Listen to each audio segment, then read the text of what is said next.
Hi, Goddess of Love here again. Kamusta kayo dyan, mga goddess ko? So, yeah, another reading na naman tayo today. So, medyo, ano lang to, for entertainment purposes lang to, no? So, wag nyo masyadong seryosohin, no? For some of you, no? So, iwas lang din tayo sa basher, no? So, may mga nag-request lang for some of you dyan, no? Mga nag-message sa akin, no? So, this is for the reading para kay kay Miss Catherine Bernardo, right? No? So, tignan natin anong meron sa ngayon kay Miss Catherine Bernardo, no? So, yeah. So, again, no, take don't be too serious about this, no? So, this is just a guidance, no, for some of you, no? Or yeah, for Catherine, no? So, if she will soon watch this this reading of her, no? So, yeah, tignan natin anong sitwasyon meron si Catherine right now, no? So, tignan natin, no? Hindi naman tayo manchichismis, so, iaan na lang natin siya, no? Kasi may mga nagre-request, no? Something like that, no? So, yeah, tignan natin, mga goddess ko, no? So, Universe, Holy Spirit, please, kamusta po ngayon si Catherine Bernardo, please? Holy Spirit, kamusta po si Catherine Bernardo right now, please? Please. Universe, please. Ano pong meron kay Catherine Bernardo, right? Kamusta po siya ngayon, Universe, Holy Spirit, please? Kamusta po si Catherine natin ngayon, no? Medyo busy yan no? Right? So, Miss Universe, Holy Spirit, anong meron po kay Catherine Bernardo right now? Anong meron po? So, walang lumalabas rito. Tingnan natin dito sa isang card. So, tingnan natin, no? Universe, please, Holy Spirit. So, kamusta po? May lumabas, no? So, your tribe, your vibe, no? Tingnan natin yan. One more card, please, for Miss Catherine. Miss Catherine Bernardo, please. Universe, please. Please. One more card for Miss Catherine Bernardo, please. One more card para kay Miss Catherine Bernardo. She is a celebrity here in the Philippines, right? No? So, ang daming lumabas, no? Dalawa. So, tignan na natin yan. So, 0 facts given, no? And fearful ni Miss Catherine, no? And the journey, no?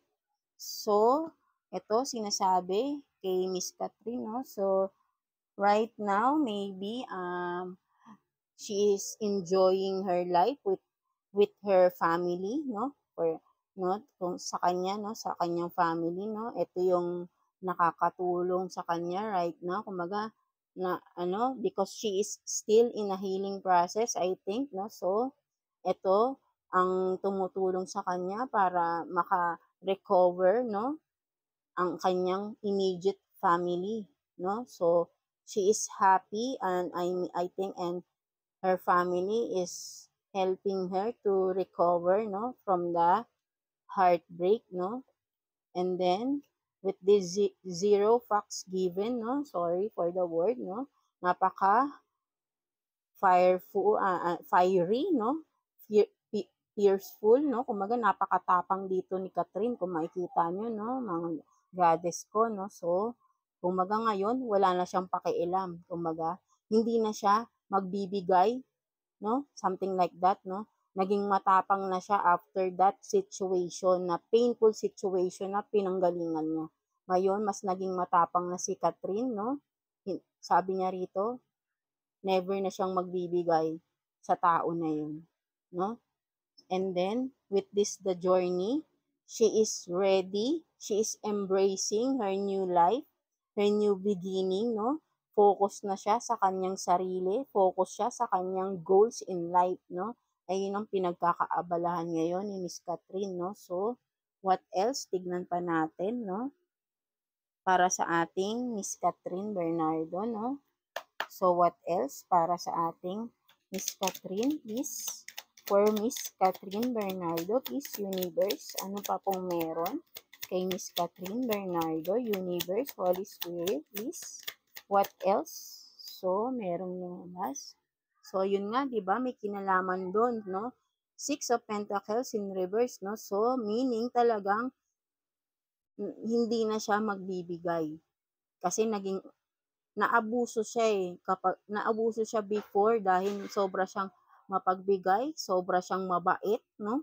Something like that. Kaya ngayon, talagang nagiging matapang na siya para sa sarili. Mas pinapahalagahan niya na yung sarili niya ngayon. So, what else para kay Miss Catherine Bernardo? Please, Universe, please. Holy Spirit, what else? No?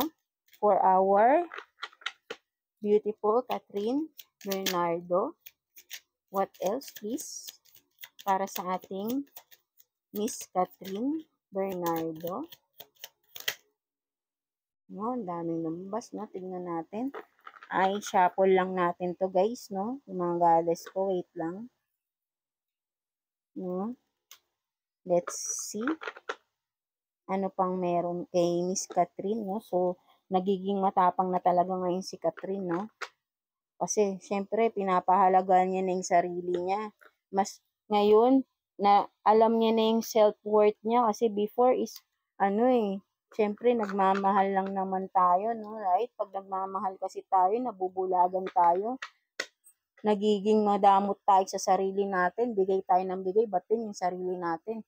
Walang nare-receive, right? No? So, ngayon, nagkaroon na talaga siya ng realization, no? Self-worth, self-love, no? Si Miss Catherine Bernardo. So what else, please, Universe, for Miss Catherine Bernardo? Ano pa pong meron, Universe, please, Holy Spirit, kay Miss Catherine Bernardo? Ano pa pong meron? Please, Universe, kay Miss Catherine Bernardo. What else? Kay Miss Catherine Bernardo, please. Universe, Holy Spirit, for Miss Catherine Bernardo. So, yun nga, no? Page of Wands, no? So, talagang makikita mo rito, she is ready, no? I mean, she is happy doing her own thing, no? Wala siyang pakialam sa iba. Uunahin niya na talaga ang sarili niya. Mas papahalagahan niya na yung sarili niya. Mas focus siya sa sarili niya, no? Ayan yung nakikita ko rito, no? Masaya siya doing her own thing, no? Her own pursuing her own journey, no? Alone, no? Mas gusto niya to, mas nagkakaroon, kumaga, ito na yung mas pinipili niya to, ito yung mas pinupursu niya, mas passion niya right now is herself, no? Kumaga, ayan, kumaga, ang mas priority niya is yung sarili niya, no? So, tignan natin, anong message sa kanya ng tao na nagbigay sa kanya ng heartache, right? No? Tignan natin, anong message sa kanya nung tao na yon, no? Nung nag-cause ng pain kay Miss Catherine Bernardo, message from that person, no? Na nag-cause ng pain kay Miss Catherine Bernardo. Please, Universe, please, Holy Spirit. So, kukuha na lang tayo dito, no? Message ng taong nakasakit kay Miss Catherine Bernardo. So, you see, no? Losing hope, no? So, nawawala na siya ng pag-asa, no? Kay Catherine, no? So, nawawala na ng pag-asa. To, alam niyo na kung sino yon, right? No? So, what else? Tignan pa natin. What else? No? Ano pang message? So, I hate you're not single, no? Maybe, baka kasi nga, may mga nanliligaw na talaga kay Miss Catherine right now. Siyempre, she is glowing, no? She is more prettier kasi nawala na yung sobrang stress and toxic sa kanyang life, right? No? So, bitter pa tong tao na to, right? No? Sorry, no? But this is just the truth, no? Bitter pa siya. Ayaw niya pang magkaroon si Catherine ng someone, no? Parang andamot pa. But then, siya, di ba? Kung sino-sino na, no? Di ba? Right? And then, what else, no? Kuha pa tayo. What else? So, doing spell work on you, no? So, maybe this person, no? Yung tao na yan, no? Kumbaga, sa sobrang galit niya, sinusumpa niya pa si Catherine, no? Something like that, no? So, nagsasabi pa siya ng hindi magagandang salita kay Miss Catherine Bernardo, right? No? So, napaka-bitter na tao, right? No? So, sorry kasi this is just the, ano kumbaga ito yung lumalabas sa card, binabasa lang natin, right? No? So, what else, no? So, one last, no? Ano pa bang gustong sabihin nito? Itong tao na ito kay Miss Catherine? So, yan, no? 'Di ba? I'm not ready to settle, no? Talaga naman, syempre, sino bang ready to settle if ganun ang attitude, right, no? Wala siyang wala siyang capacity to settle, right, no? Dahil he is playing. He is not serious in relationships, right? He is a player, no? Sorry for the word, but yes, he is a player, no? That person, no, na nakasakit kay Catherine, no?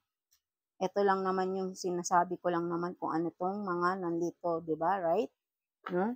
Kaya ayun lang naman lumalabas, so binabasa lang naman. O 'di ba? Ito pa, bottom of the deck, see, I'm still with the third party. So, third party meaning wala na sila ni Miss Catherine, right? So, meron siyang mga nasa in relationship pa siya, but then he is still with the third party, no? So, madami talaga, no? So, 'di ba? Until now, no? He is not still learning the lesson, 'di ba? Sa mga ginawa niya, no? Wala pa rin siyang pakialam. Still playing, still going on multiple partners, right? No? So, tignan pa natin anong message sa kanya ni Universe, no?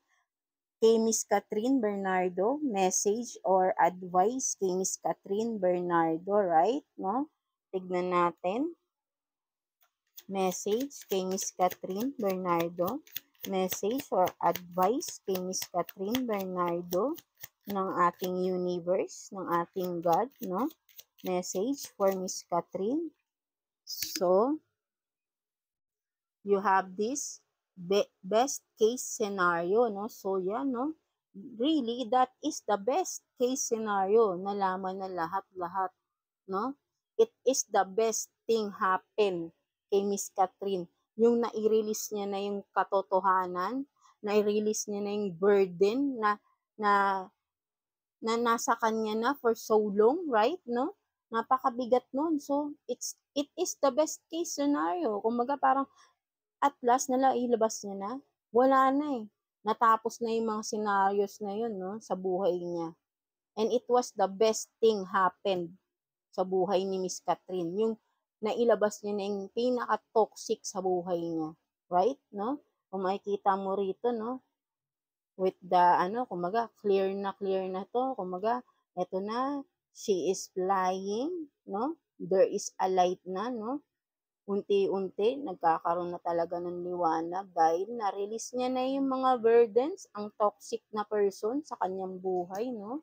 So, one more card, please, for the advice or message for Miss Catherine Bernardo, please. One more card, please, Universe. So, merong lumipad, no? So, yun nga, no? Makita mo dito, no? Crystal clear, no? So, malinaw na lahat. Lumabas na lahat ng katotohanan. Nalaman na ng publiko ang katotohanan sa kanyang sitwasyon. Right, no? And maybe, still, soon, there will be some clarity pa na lalabas sooner, right, no? So, kung makikita mo rito, ang ganda-ganda na ni Miss Catherine, no? Kumaga, bumabalik na yung kanyang kasiglahan, but then, syempre, mabigat pa rin yung pinagdadaanan. She is still in a healing process right now, but then, there this crystal clear, malinaw na lahat sa kanya. Maliwanagan na si Miss Catherine sa mga desisyon niya, no? Right? With this the moon, no? Half na to eh, no? Marami talagang tinago na sikreto, but then there is this crystal clear malinaw na lahat, naliwanagan na siya, naliwanagan na rin ng taong bayan, right? Sa totoong sitwasyon nila, no, ni Miss Catherine Bernardo. And now, look, she is glowing and glowing, will be successful, victorious, 'di ba? Continuous blessing for her, no? Dahil na-release niya na yung burden sa buhay niya. So yeah, that's it for the message for Miss Catherine Bernardo, no? So I hope na kung makarating man sa kanya to is thankful ako na mapanood niya ito, no? I hope na may makuha siyang guidance here, no? So, yeah, that's it for you, Miss Catherine Bernardo, and for the mga fans ni Miss Catherine, no, nagre-request sa akin, no? So, yeah, that's it. Reading for our Miss Catherine, no? So, thank you for watching, mga goddess ko, and see you again sa next reading natin. And, yeah, please like and subscribe sa ating channel. And that's it. God bless you all. And yeah, thank you mga goddess ko.